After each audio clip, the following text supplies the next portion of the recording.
In a previous video where I talked about being called out for calling women females, talking about how I didn't understand that it could be used with a negative connotation, and then using that to talk about the power of words and to be aware of the type of words that we use so as not to harm others. I was surprised at the amount of feedback and especially the amount of comments that basically just said, don't apologize. Some ranging from don't apologize because there's nothing to say sorry for, all the way to don't apologize to those snowflakes and calling them worse names because of how ridiculous it might seem. Now, I know that a lot of you are just trying to defend me because you know me, knowing that I had no bad intentions for using that word. And I really appreciate that, so thank you guys.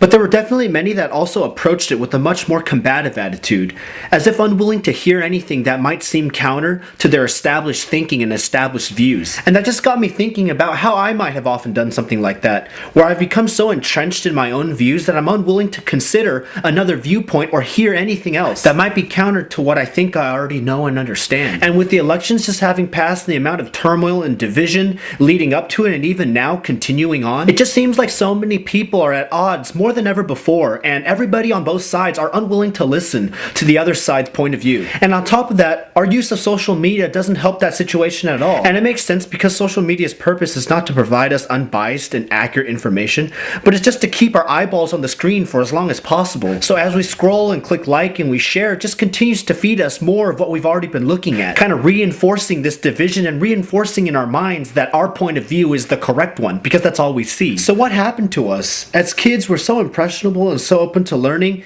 willing to hear other people's points of view, and then thinking about my parents, how when they moved here from Taiwan, they had to immerse themselves in a brand new culture, having to learn an entirely new language and just being open to all the thoughts and new ideas that were being presented to them. And you know, for them it was out of necessity because they had to survive in this new place. They had to immerse themselves in this new culture and learn all these new things in order to survive. So could it be that we're just too comfortable? That it's easier and more comfortable for us just to stay where we are and stick with the views and thoughts that we already have and know? I remember growing up in our house in Taiwan before we moved to the States.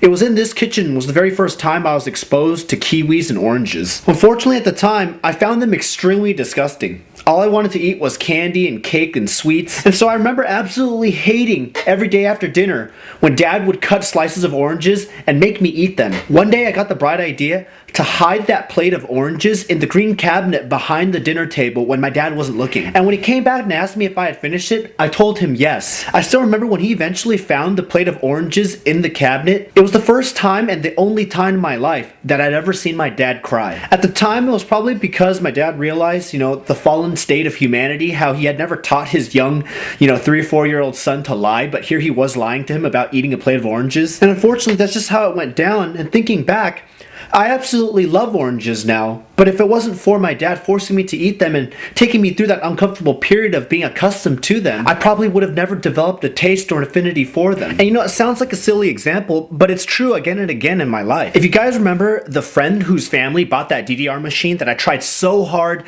to impress people on when they came over to his house, well, my friend's mom would always spoil us in incredible ways. In fact, that friend's mom was the person that got me my very first dog. And this is a story for another time, but she was the one that got me Minnie for my 12th birthday. But oftentimes when we go over to their house and play, eventually around dinner time, she loves sushi, so she would often take their whole family and my brother and I also to the sushi restaurant. And she'd always encourage us to try salmon sashimi and all these other sashimis that she loved, but because we were afraid of raw fish, we would always just order chicken teriyaki and just eat that. And thinking back about just how unfortunate that is that I only developed the taste for sushi much later, and now I absolutely love sushi and all seafood. But because I didn't step out of my comfort zone and give it a chance when I was younger, I missed out on all those opportunities to eat fresh sushi with my friend. And even along those same lines, going back talking about Minnie, I'd always considered myself a dog person. I was always a dog person, even from a very young age. And my love for dogs and beagles especially was just reinforced when my friend's mom got me Minnie for my 12th birthday. And I never imagined back then that I could ever love a cat as much as I love my dog and as much as I love dogs in general. But fast forward to my brother adopted Bubba, and now that Bubba lives with us, I can say that I absolutely love cats too. And like I said in another video, I would largely even consider myself a cat person now because they're just so quiet and they're so clean and so low maintenance. But again, along the same lines, if I had never experienced it, I would have never known. And the story that really reminds me of this fact the most,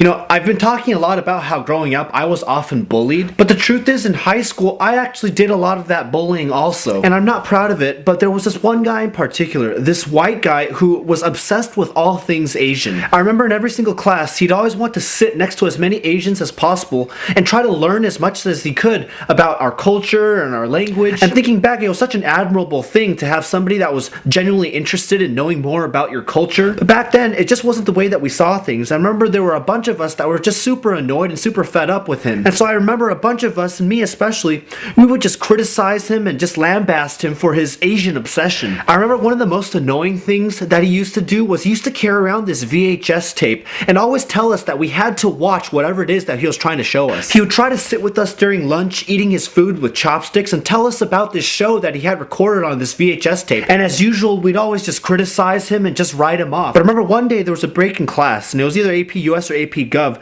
The teacher finally relented and put on whatever it was that he was trying to show us. And I remember being so disinterested. It was this silly Japanese cooking show, and nobody was really paying attention to the class. But thinking back now, you know what I realized that show was? It was the Japanese version of Iron Chef before cooking shows even became a thing in the United States. Where you have cooking competition shows, barbecue shows, cooking with kids shows. This was even before Gordon Ramsay was on TV. And thinking back, I absolutely love Iron Chef now. And if I had just paid attention to him when he was trying to show it to me, I would have realized this much sooner. And now talking about AP US history, I remember it was in that class that one time we were forced to debate the topic of abortion. And the teacher made us choose initially which side we would be on, but then pulled a fast one on us and made us argue the opposite side, forcing us to examine our own arguments and our own viewpoints and trying to put ourselves in the shoes of the other side. And it was through those experiences and through that debate in particular that I realized just how real and just how valid the opposite viewpoint can actually be, but that it takes work and effort and open dialogue to understand a counterpoint. These days, I really want to continue to be empathetic and be open to learning through others' experiences and seeing the world and even seeing myself through the eyes of others and not being entrenched in my own views only. And nowhere am I reminded of this more than when I care for Mom as she declines from her dementia.